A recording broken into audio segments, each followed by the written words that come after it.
நஹ்மதுஹு நுஸல்லி அலா ரசூலில் கரீம். அம்மா பாத். அவுது பில்லாஹி மினஷ் ஷைத்தானிர் ரஜீம். பிஸ்மில்லாஹிர் ரஹ்மானிர் ரஹீம்.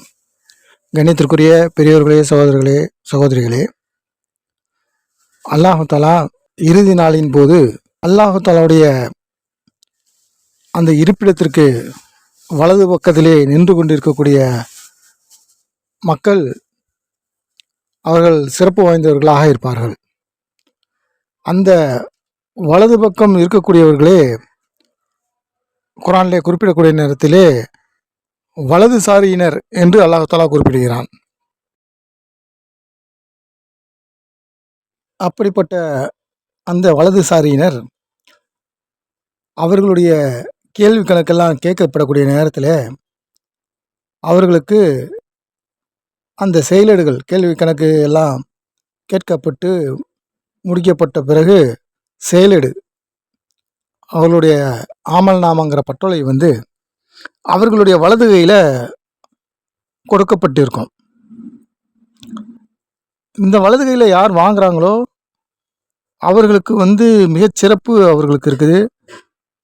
எந்த அளவுக்குன்னு சொன்னால், அவங்க கேள்வி கணக்கு இல்லாமல் அவங்க சொர்க்கத்துக்கு போகிறதுக்கும் ஒரு பாக்கியமாக இருக்குது. அந்த வலது கையில் அந்த ஆமல் நாமங்கிற பட்டோலை அவர்கள் கையில் கொடுக்கப்படக்கூடிய நேரத்தில். அப்போ அந்த மாதிரி மக்களுக்கு அவர்கள் தவறுகள் செய்திருந்தாலும் அவர்களுடைய குற்றம் குறைகளுக்காக அவர்களை அல்லாஹ் தஆலா பிடிக்க மாட்டான். அவங்கக்கிட்ட மேலெழுந்த வாரியாக தான் அல்லாஹ் தஆலா கேள்வி கணக்கு கேட்கப்பட்டு அவர்களுடைய பாவத்தை எல்லாம் மன்னித்து அல்லாஹ் தஆலா என்ன செய்கிறான், அவர்களை விடுதலையாக்கி சொர்க்கத்துக்கு அனுப்புகிறான்.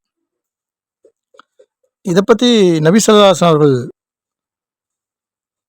தங்களுடைய தொழுகையினுடைய பிரார்த்தனையில் அவங்க துஆ செய்கிறாங்க.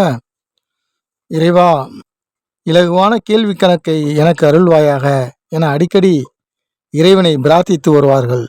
ஒரு சமயம் அவர்கள் தொழுது முடிந்ததும் அன்னையார் ஹஜரத் ஆயிஷா நாயகி ரலியல்லாஹு அன்ஹா அவர்கள் பெருமானாரை நோக்கி, இலகுவான கேள்வி கணக்கு என்றால் அதன் கருத்து என்ன என்று வினவினார்கள். இறைவன் சிலரது செயலேடுகளை மேலெழுந்த வாரியாக கவனிக்கிறான். சிலர் எத்தகைய கேள்வியும் கேட்கப்படாமல் விடப்படுவர். இம்முறையிலுள்ள கேள்வி கணக்கே இலகுவானதாகும். இவ்வாறின்றி சற்று அழுத்தமாக கேட்கப்படுவோர் வேதனையில் அகப்பட்டு கொள்ள வேண்டியவர் ஆவார் என்று பெருமானார் ஸல்லல்லாஹு அலைஹி வஸல்லம் அவர்கள் பதிலளித்தார்கள். இது புகாரி, முஸ்லீம் அதனுடைய இதிலெல்லாம் வந்திருக்குது. இது சுருக்கமாக நம்ம சொல்லியிருக்கோம். இந்த மாதிரி கேள்வி கணக்கு லேசான முறையில் கேள்வி கணக்கு கேட்கறதுக்காக ரசூல் ஸல்லல்லாஹு அலைஹி வஸல்லம் அவர்களே துஆ பண்ணியிருக்காங்க. இந்த மாதிரி லேசான முறையில் கேள்வி கணக்கு கேட்கப்படக்கூடியவங்க தான் அந்த வலதுசாரியினர் அப்படின்னு சொல்லிட்டு வருது. அந்த வலதுசாரியினர் சொர்க்கத்தில் இருந்துக்கிட்டே நரகத்தில் இருக்கக்கூடிய அந்த குற்றவாளிகளை பார்த்து, உங்களை நரகத்தில் நுழைவிச்சது எது அப்படின்னு சொல்லி கேட்குறாங்க.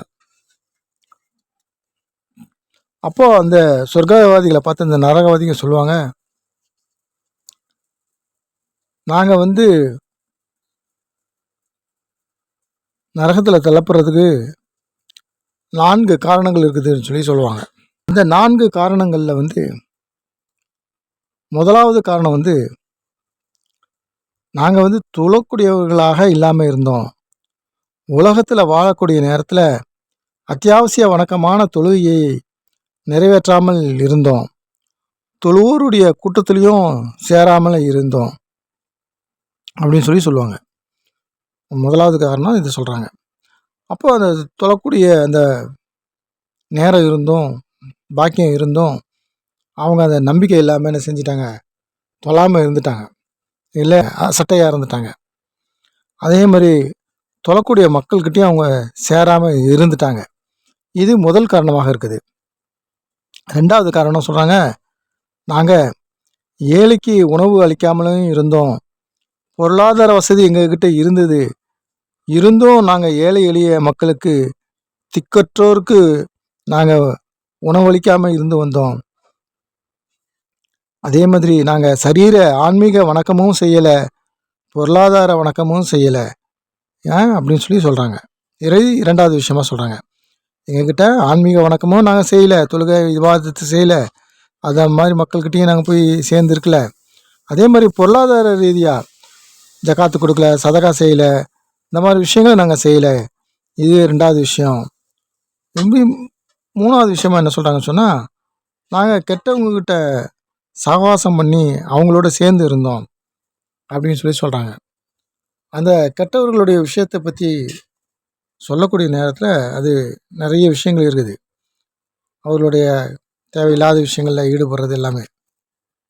நாலாவது விஷயம் சொல்லக்கூடிய நேரத்தில், நாங்கள் கியாமத்துடைய நாளையில் கேள்வி கணக்கு கேட்கப்படும் நாளை நாங்கள் சந்தேகப்பட்டு இருந்தோம், பொய்யாக்கிட்டு இருந்தோம். இந்த விஷயத்துக்காக தான் அல்லாஹ் தஆலா எங்களை நரகத்தில் போட்டான்னு சொல்லிட்டு அந்த சொர்க்கவாதிகிட்ட அவங்க சொல்லுவாங்க. சொர்க்கவாதிகளை அவங்க நரகவாசிகள் அங்கேருந்து பார்த்துக்கிட்டே சொல்லுவாங்க. நரகவாசிகள் அங்கே இருந்துகிட்டே சொர்க்கத்தில் இருந்துக்கிட்டே நரகவாசிகளை பார்த்து இந்த விஷயத்த கேட்பாங்க, ஏன் இந்த மாதிரி நீங்கள் ஏன் நரகத்துக்கு போயிட்டீங்க அப்படின்னு சொல்லி. அப்போது இந்த மாதிரி விஷயத்த 4 விஷயத்த சொல்கிறாங்க. அப்போ நாம் என்ன செய்யணும்னு சொன்னால், நாம் இதில் தப்பிக்கணும் அப்படின்னு சொன்னால், அந்த சிறப்பான கூட்டத்தில் நம்ம சேர்ந்துருக்கணும். வலதுசாரிகள் கூட்டத்தில் நம்ம இருக்கணும்னு சொன்னால், அல்லாஹ்வை 5 நேரம் பேணி தொழணும், ஏழை மக்களுக்கு ஜக்காத்து கொடுக்கணும், சதகா செய்யணும், ஜக்காத்து கடமையாக இருந்தால் ஜக்காத்து கொடுக்கணும், சதகா செய்கிறது, உதவி யாருக்கு என்னென்ன செய்ய முடியுதோ அதெல்லாம் செய்யணும். மேலும் நம்ம கெட்டவங்களோட சேரக்கூடாது. அதே சமயம் கியாமத்துடைய நாளை நான் நம்பி அதன்படி நம்ம அமல் செய்யணும். எல்லாம் வல்ல அல்லாஹ் நம்ம அனைவர்களுக்கும் அந்த பாக்கியத்தை தந்தல் புரிவானாக. ஆமீன் ஆமீன் யா ரப்பல் ஆலமீன். அஸ்ஸலாமு அலைக்கும். இது உங்கள் தோழன் எம்எச் மாலிக் முகமது. இன்ஷா அல்லாஹ் நாளை வேறொரு பயன் நிகழ்ச்சியில் சந்திப்போம்.